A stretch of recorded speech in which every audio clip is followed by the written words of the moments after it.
All right. Welcome to today's Advent reflection and meditation. So, the topic is do not let your heart be troubled. It's interesting because that phrase itself is like a response to a heart that is already troubled. I know in this passage that's what it's pointing to, but in general, that's usually a response that comes when you're with someone and they are feeling troubled. So it's not as popularly taken to be a theme to put out there if you're free of feeling concerns and trouble that are affecting your heart. So with that, then there's a tonality to that that's worthy of just a moment of recognition.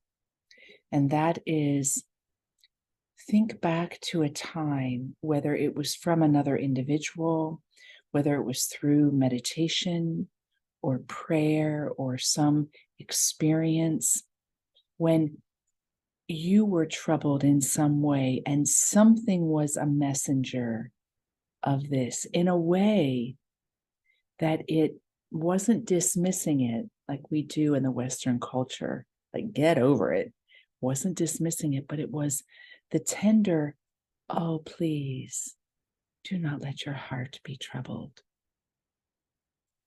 In there is not a judgment, it's rather a reaching into, a reaching towards.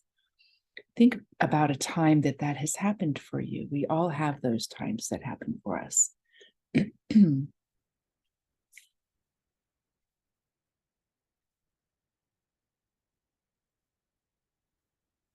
think for a moment, if you've conjured up that memory, what was the messenger? How did it come to you? Was there a knowing without words? Was there a human being that said something? Did something happen in nature? Did you move into a certain state through meditation? Was a prayer answered? Did you have an exchange that set you at ease? What was the messenger?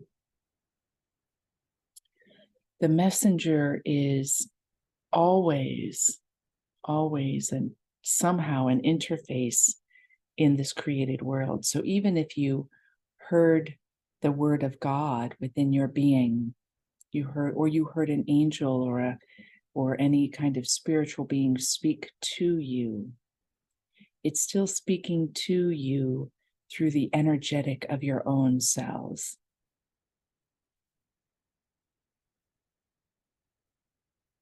And what that means is that in that moment, there's a sublime mingling, commingling of what we might call heaven and earth, transcendent and immanent, created and uncreated.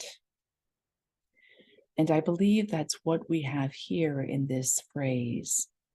Jesus is saying it. It's in the Gospel of John, chapter 14. Do not let your hearts be troubled. You believe in God, believe also in me.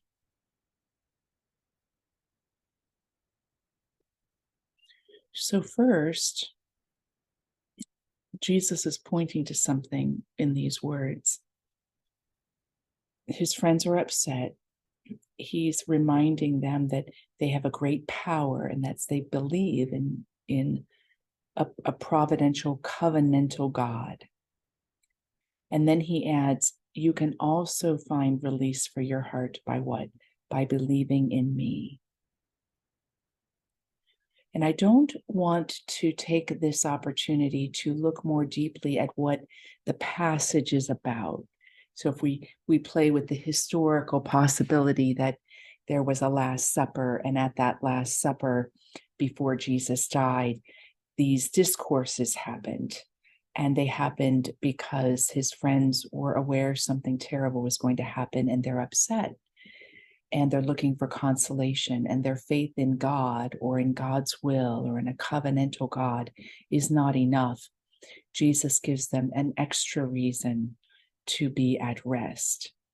Now, that's a whole nother topic. But what is a great opportunity here is to take it to the 3 questions that I put in the newsletter. What do you carry on your heart that troubles you? And if you have absolutely nothing that troubles you, what is something that has troubled you in the past month?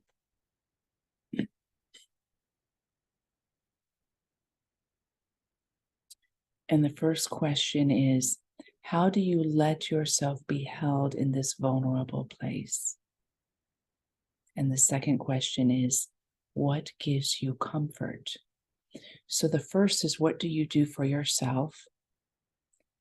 And then it's involved into the second, but the second is also some secondary support. What gives you comfort?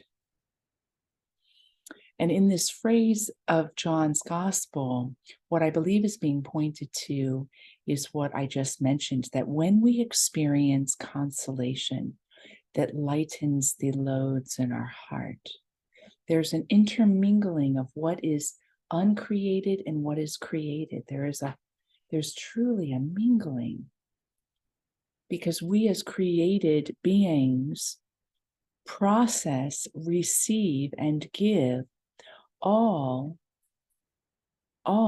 that arises within us. So even if we have, let's see, we're not even talking about spirituality, even if we have a great idea that comes from nowhere, and we can truly say, oh, that came from nowhere, it still came within us. There is still an interfacing within us for us to even know what the idea is. Something in the mind is grasping it, something in the cells, something in the emotion. And what I'm inviting us to do today is to notice that with this dance and this phrase, you believe in God, believe also in me, that was perfect consolation there. Whether they were able to do it or not is another story. For us, we can pull that out and say, okay, I do have a solidity in my spirituality that offers me resource and support. And within that, there are still moments that my heart is troubled. What additionally offers me comfort? And that is the twofold. What is additional that comes in a creative way, like a friend holding me if I need to weep, like reading a passage in a book that answers something that really needed answer. In this inquiry right now with Awakening Anew, it could be good if you had time to visit the answer to that question. What tends to be a way that I am supported in addition to what is my main current of spirituality that is always offering me support? And if you're finding yourself bereft or in need of additional support, what are options that you can give to yourself? Because we need that. You need that. That is what we call self-care. That is what we call self-care.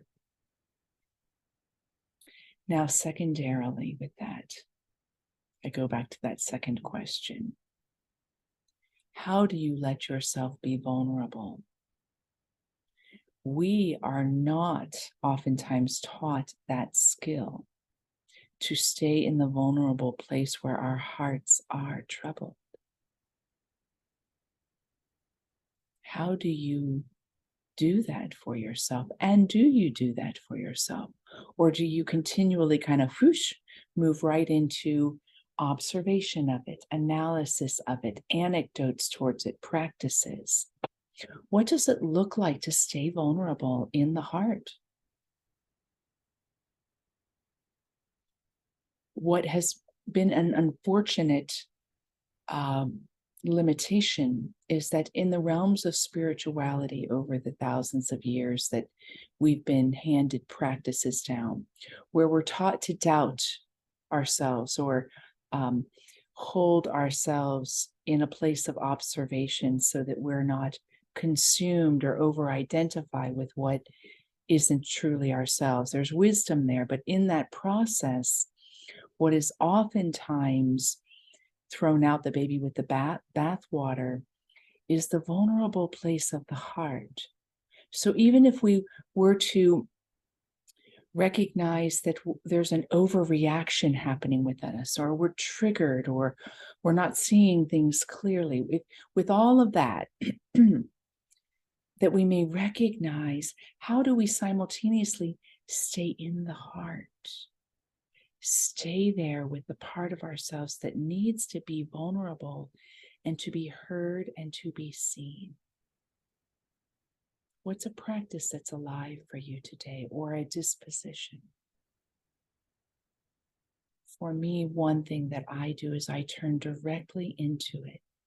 So if my heart is troubled, I will go directly into all of the sensations of it, into all of the content of it, not with my mind, but with my presence, and then stay there in it, feeling everything, letting the thoughts run, being present with it.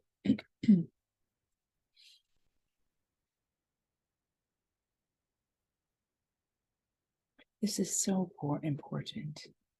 It's so vital to allow your heart to have space to feel, to be heard, and to be seen, and to get in touch more and more with what your process is for that. I find even in my ministry, it is rare that an individual will stay in that delicate of a spot.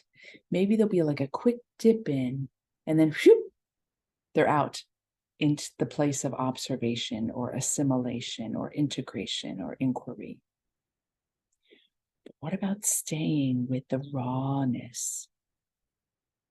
It evokes the fears that maybe we'll lose ourselves there because it's so dramatic.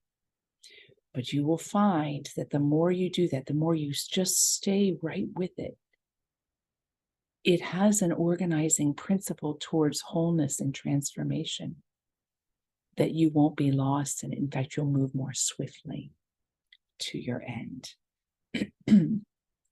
So with that, I would like to bring into our meditation time today a Sikh chant. So Sikh is a lineage we have not drawn upon. However, you will find many of those chants very, very similar to other lineages and traditions. And this one is two words, if you will, though you might hear it as 3 syllables. Ong, O-N-G, Ong So Hung, H-U-N-G, Ong So Hung. What's powerful about a lot of Sikh chants is that NG at the end of many words, it causes a vibration to move through the body. It doesn't stop dead in its tracks. It's almost a bit like if you were to pluck strings on an instrument and you could hear the string vibrating for a bit. Ong So Hung, Ong So Hung. And we have done a Tibetan chant that's very similar, but it has a very similar meaning as well. Ong, O-N-G, Ong, is the creative consciousness of the universe. And So Hung is I am that. So the Tibetan one that we've done is I am that. Just that. But it draws upon the creative consciousness. Now, this particular Sikh chant is all about opening the heart. It works to do the dance that the phrase from Jesus points to with the uncreated. You believe in God, created, believe also in me. The uncreated, you have a current of spirituality that sustains you, that's beyond words. And the created, you have messengers that you interface with that offer light and support. We get this dance. So we've got it right here in this too. We've got the creative consciousness, the ineffable, and we've got the interface. And what's the interface? The messenger here